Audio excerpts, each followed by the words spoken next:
Hello, everyone. Welcome to The Week Ahead, a podcast by SBM Intelligence. I'm your host, Bisola, and every Saturday, we look at some stories shaping our continent. First up, we'll turn our attention to the Central Bank of Nigeria, which has made headlines by raising its monetary policy rate for the fifth time this year. Next, we'll discuss Coca-Cola Nigeria Limited and its bottler, Nigeria Bottling Company, which has unveiled a plan to inject $1 billion into the Nigerian economy over the next 5 years. And finally, we will take a closer look at the geopolitical tensions rising in East Africa, where an Egyptian warship has delivered a significant arms shipment to Somalia. Joining me for insights on these stories is Ese, Senior Analyst at SBM Intelligence. Welcome, Ese. Hello, Peace. Thanks for having me. Yeah, so this is your first time on the show, and I'm so excited about today's episode. So let's dive into our first story, which is on CBN raising the monetary policy rate. So I think many analysts expected that the CBN would maintain the previous monetary policy rate and would naturally increase it. So it came as a surprise to many people, especially at a time like this when on paper, the inflation has dropped consecutively twice, and then many central banks, major economies, have either reduced or paused their interest rates. So, Essie, I want to ask you, do you think this is a good policy move at this time? Yeah, thanks for having me once again. Like you said, on paper, inflation has been declining. However, in reality, it's not the case. I'm certain that we do not have all the information or the data sets that the CBN MPC looks at in order for them to come to a detailed conclusion. However, like you rightly said, majority of the analysts and experts had expected a pause. I didn't necessarily expect a decline, but I was thinking probably they would hold the rates and observe and see how the market reacts to it. But for some reason, the CBN has continued its tightening pattern. Fifth time, they've consecutively hiked rates. And this just shows that I think the CBN doesn't think the economy is at a point where it needs to hold the rates. I think they still foresee inflationary pressures and are putting in place measures to cushion the effect and ensure that inflation doesn't skyrocket. Yes, we've seen inflation numbers go down, but in reality, things are still relatively high. Food inflation, in my view, if you even ask me, please, to be honest, I do not think that current inflation numbers actually reflect the true state of things. I think actually worse than we think. And the policy measures that the CBN are putting in place, I wouldn't say they're not effective, but I'll say that the impact is not as expected. And why would I say that? Is that there are a lot of factors driving, and I know you get there at some point, but there are a lot of factors driving inflation. And if we do not have policies in place that carefully target each of these factors that are driving inflation, we'll just be churning out policy in paper that has no real-time effect on the people or on the economy per se. If you look at the numbers that the CBN that churn out, part of what they've also put in place as they've significantly increased is the cash reserve ratio. That is the part of customers' deposits that the bank must hold in the reserve, obviously to protect the customers. However, it has a ripple effect. And what do I mean by that? And because of tightening of money supply in the economy, you see that this will lead to higher rates. Now, borrowers will have to now borrow at an increased rate. Yes, it's going to distort borrowing, but looking at the economy, a lot of businesses are struggling to even survive. A lot of businesses are relying on borrowed income because of the harsh economic climate, right? A lot of businesses are struggling to even pay their staff. Doing day-to-day business operations is a challenge. The economy is behind, right? A lot of people are struggling to even meet set targets, not even make profit at this point. Ensuring their business remains a going concern is an issue, right? So people are looking for ways to put in money into their business to just run day-to-day operations. And now this current CCR rates would now lead to increased rates for them to borrow. What does that mean? They will have to also increase the cost of their service. There's even a likelihood that some of these businesses will have to review their staff head and see how they can cut costs. Do you understand? So as much as the CBN are putting policies, trying to manage inflation, there's a ripple effect that I do not think that the MPC is carefully considering, or maybe they actually are considering that, but they believe that putting tightening measures supersedes the ripple effects on businesses as well as the consumers that they are so much trying to protect. So I don't know, but that's my view. All right. I was going to ask you on the effect on businesses, but I think you've addressed that. So during the last MPC meeting, the CBN governor pointed out the difficulty of controlling foreign exchange rates. It seemed like he was saying that there's only so much they can do. They can't really do much because there are other structural issues. Do you agree with the CBN governor like that there's nothing else they can do aside from this? Are there other sectors or offices or fiscal and monetary authorities in Nigeria, that's supposed to be doing more on addressing inflation? What do you think? So I personally, for me, yeah, I do not think it's okay for the central bank governor to just come out to tell Nigerians like there's nothing we can do about it. Do you understand?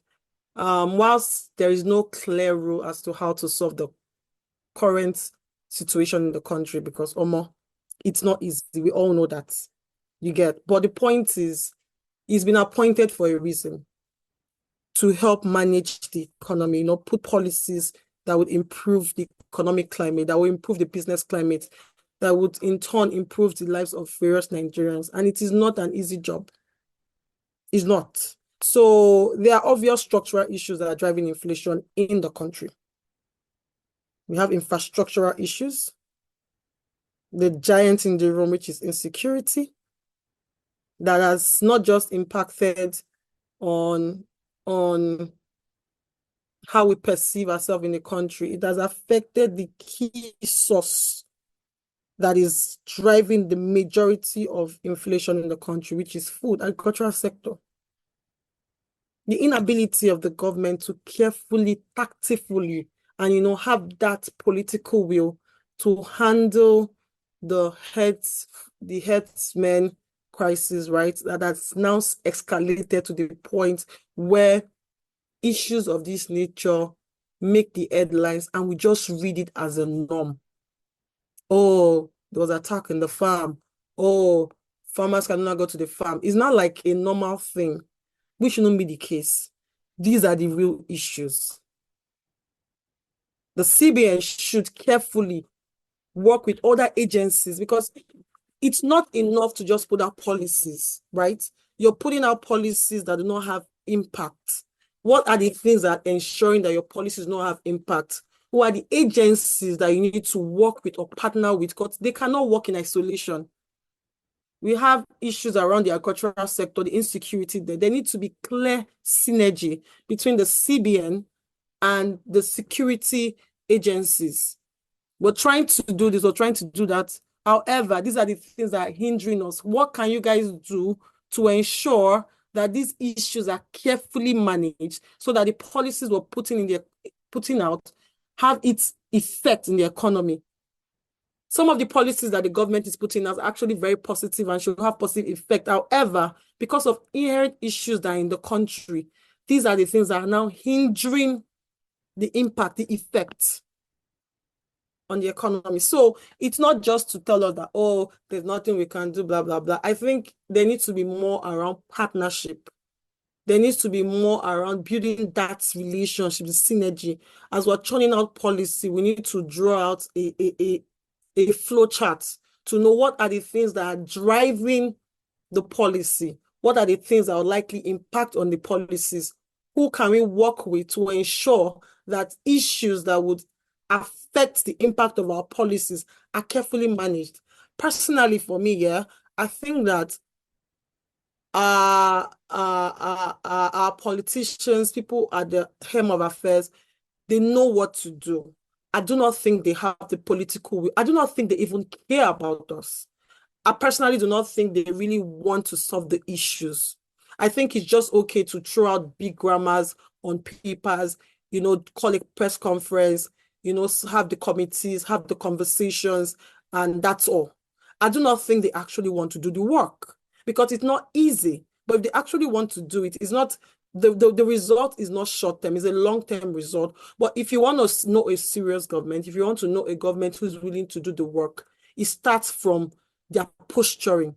The posturing of the government doesn't, to me, and it's my personal opinion, but the posturing of the government, I do not think that they actually want to solve the problem.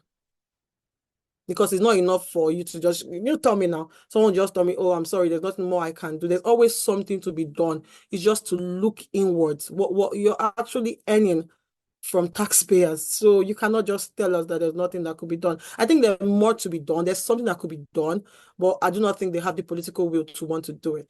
They're not interested. All right. Yeah. Yeah, thank you. So my last question on this, and I decided to make this last question because it's closely tied to our next topic. So we've talked about the effects of this high interest rates on businesses, but then I'm wondering how will this policy affect foreign investment in the country? Do you think it will backfire and then discourage people from investing due to their interest rates? Personally, yeah. I do not think investors still take Nigeria as a serious economy. And that's my view. I mean to say that because part of what the government have been doing, there have been a lot of policy inconsistencies. There's been there's been a lot of policy inconsistencies, that's what I would say. The way the Nigerian government, the way policies are turned out, policies that are affecting businesses, the whole business climate itself, I do not think is encouraging for investors to come into the country. It's not enough to put policies in paper. It's not enough I think investors that want to come into the country to invest, they read beyond that. They look at past trends. They look at historical patterns.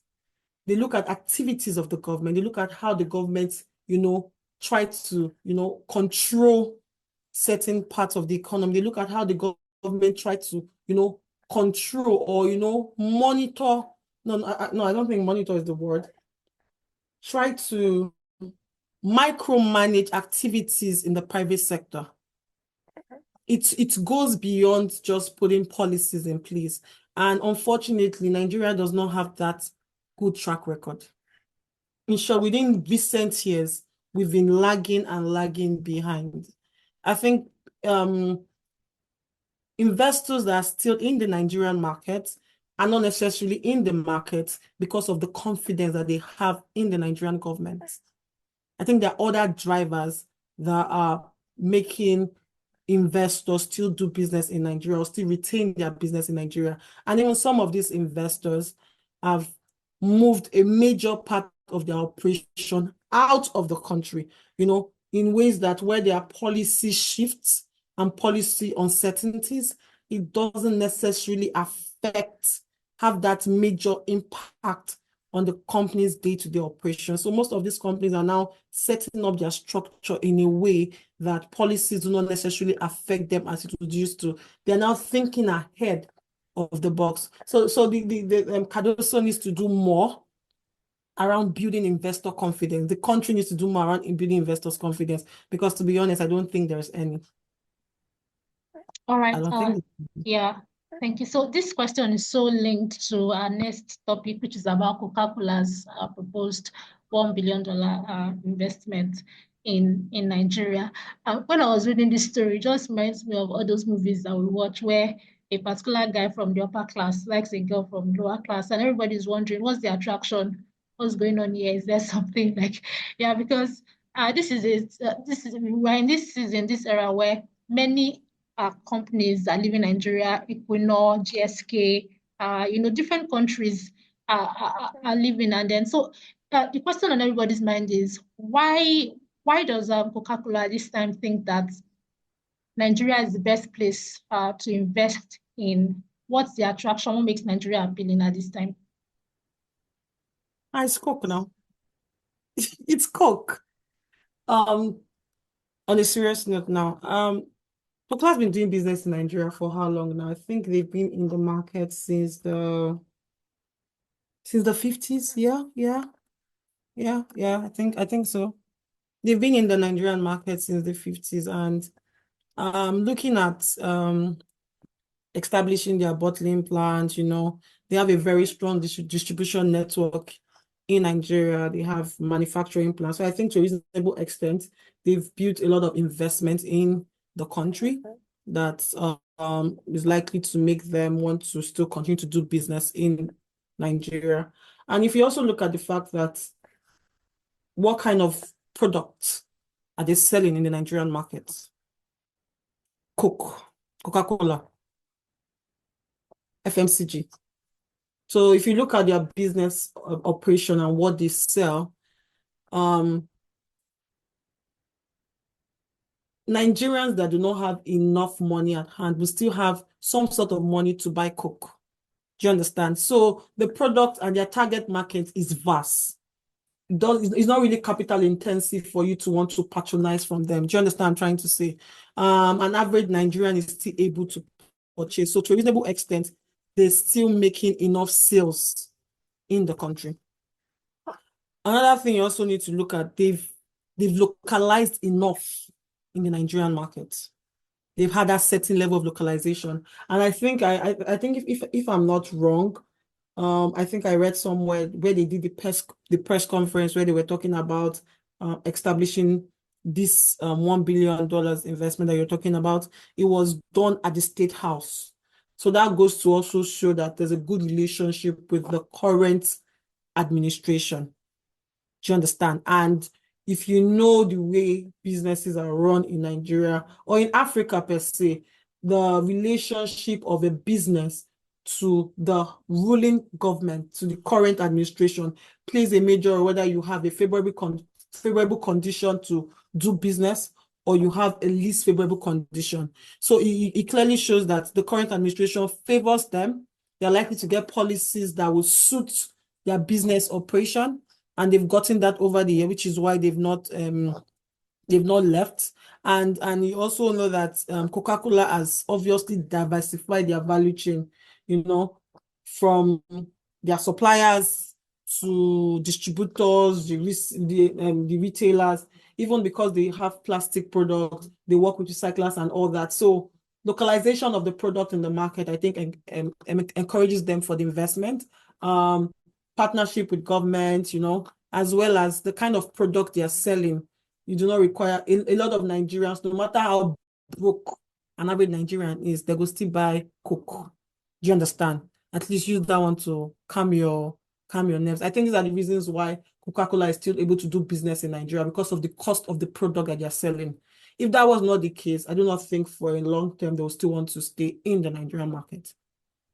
Okay, so let me quote the CEO of the Coca-Cola Bottling Company. So he said, "I'm very pleased to announce that with a predictable and enabling environment in place." Then he went on to say, "We plan to invest an additional $1 billion over the next 5 years." So I was just thinking, do we really have a predictable and enabling environment, regulatory and economic framework in Nigeria? I mean, we have our foreign exchange volatility and different things like that. Won't this affect this investment that he's proposing? Again, a CEO is making an announcement, definitely you're going to put all the, the sweet grammars and try to, make it seem juicy and all that. But in all honesty, I'm almost certain that even the CEO understand that the Nigerian market, the volatility in the market, the level of uncertainty in the Nigerian market needs to be studied. So all those conversations around volatility and all that, around predictability of the market, that's not true. Looking at, you mentioned earlier in your introduction, you talked about GSK that left, Procter and Gamble, Unilever and Co. Why have they left the market? Economic instability. We're facing a lot of macroeconomic issues in the country. Our economic growth is slowing down, high inflation. Let's not even talk about the inflation rate is the giant in the room, because a lot of their products are being imported into the country, and they're also trying to manage the price, trying to ensure that the volatility in the exchange rate doesn't necessarily impact on the cost. And that is where I talked about localization of Coca-Cola. They're able to localize a lot of their manufacturing and production parts, that to a reasonable extent, they're able to manage the cost to the end users, the cost to the consumers. Do you understand?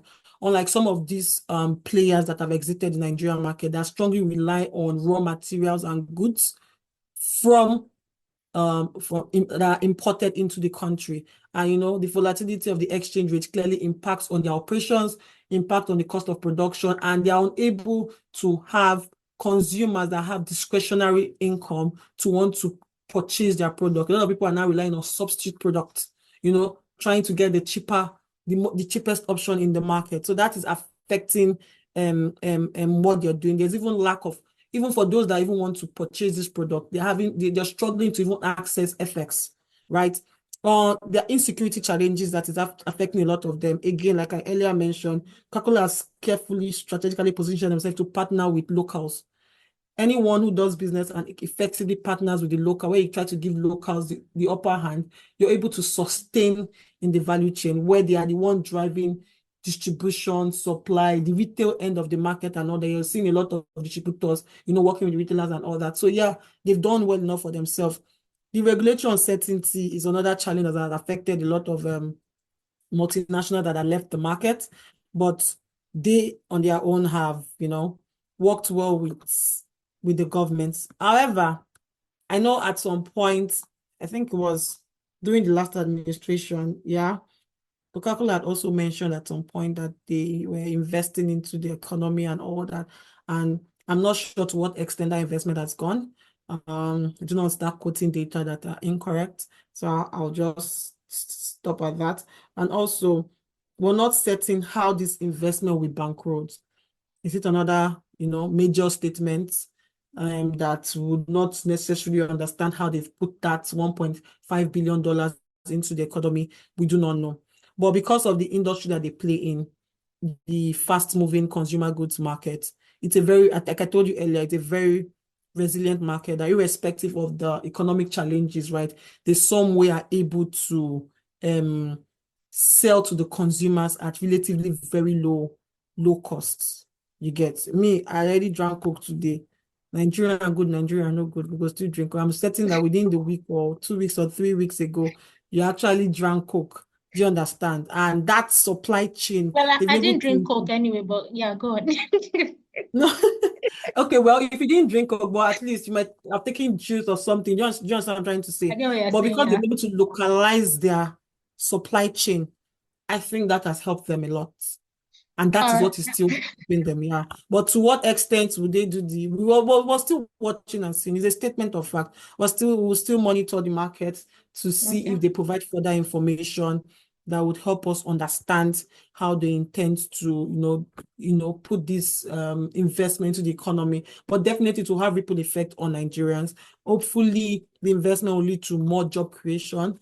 Hopefully, the investment will lead to establishment of more manufacturing plants. I don't know how they want to do that, but definitely they are very key on tapping into the over 200 million Nigerians, to try to sell the product to them. And definitely with the kind of product that they sell, and Nigeria being a populous nation, I think every business will want to still remain in the market to sell. For how long is what I don't know. They could say it's very predictable and speak all the juicy English. We could wake up tomorrow and hear them Coca-Cola is divesting. We don't know. Yeah. All right, all right. Yeah, like you said, we actually don't know whether this is just a PR move, because some people actually think it's just a PR move for the company and Yeah, we can government. say But so. yeah, There are all so speculations. Could be, yeah, could not be. Yeah. yeah. So we'll watch this. I'll watch this space and then see what becomes of their announcement. All right, moving on to Yeah. our last story, which is uh in South East Africa. East Africa.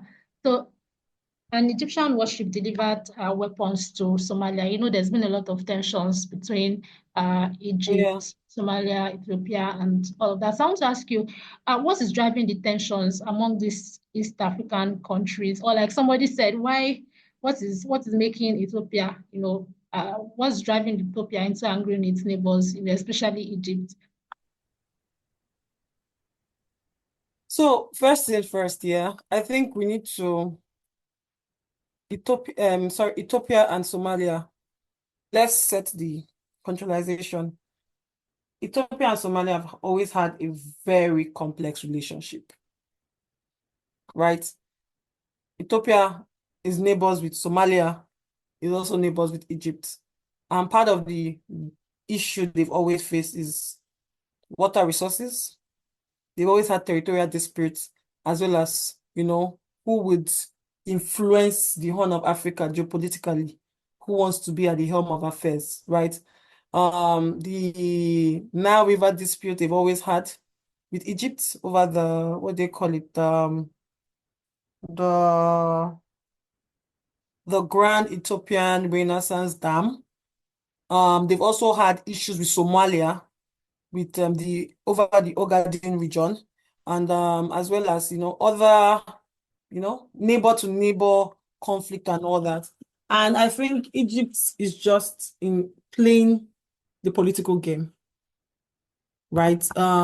It's all about interests, and I think at this point it's favorable to the Egyptian government to, work with Somalia in order to drive their own strategic and economic interests. So for me, the whole conversation is obviously politically motivated in order to curb the influence of Ethiopia around the region, trying to secure more allies that will strengthen their own stance or their influence in the Horn of Africa. All Yeah. right, I want you to zero in on Egypt for a while.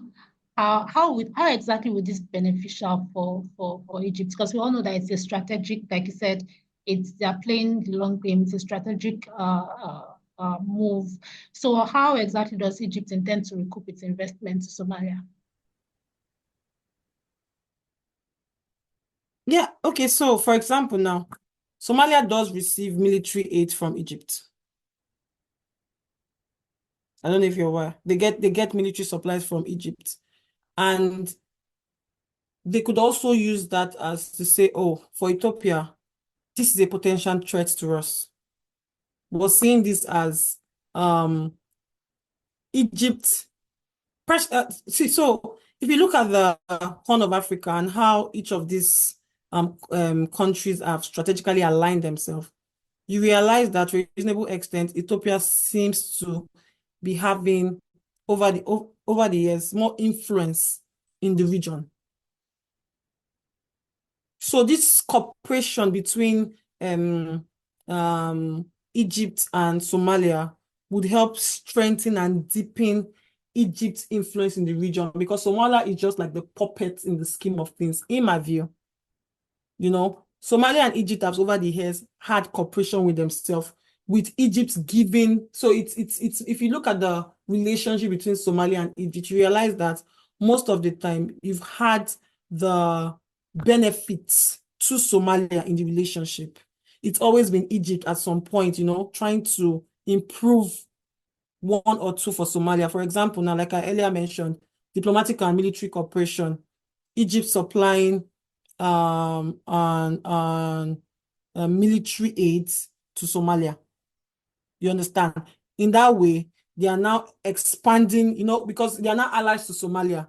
Indirectly, they have access to Somalia's military or any needs, depending on the needs that would arise at some point. So that would help strengthen and broaden their influence and curb Ethiopia's dominance in that region, especially because of that Grand Ethiopia Renaissance Dam that is the dispute of concern. So that is what Egypt definitely wants.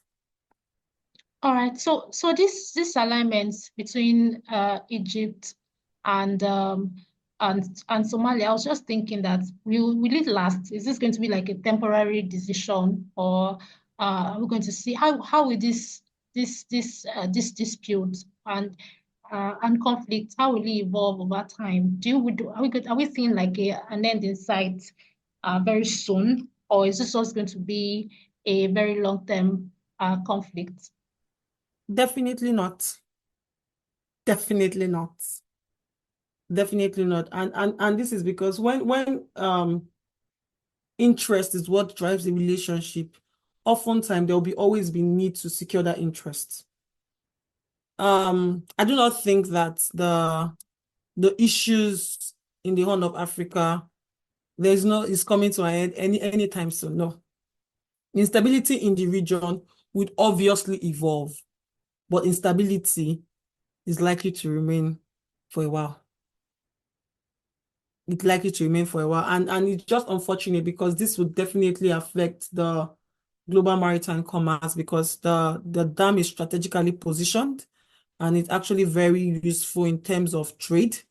We're looking at the fact that with these strong military and political tension around Somalia and its region, it's likely to impact the Red Sea and the Gulf of Aden, So the security of commerce in itself is the bone of contention. But unfortunately, because of the interest, and definitely Ethiopia doesn't seem to want to back down, Egypt is still strategically partnered with other countries in the Horn of Africa to maintain that dominance.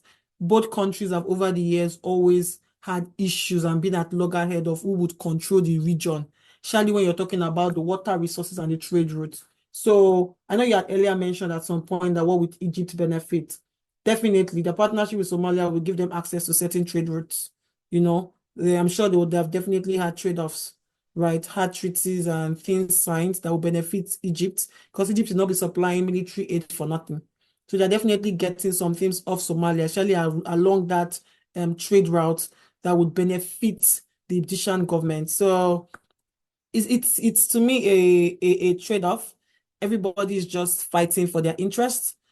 I don't see Ethiopia, sorry, giving up anytime soon.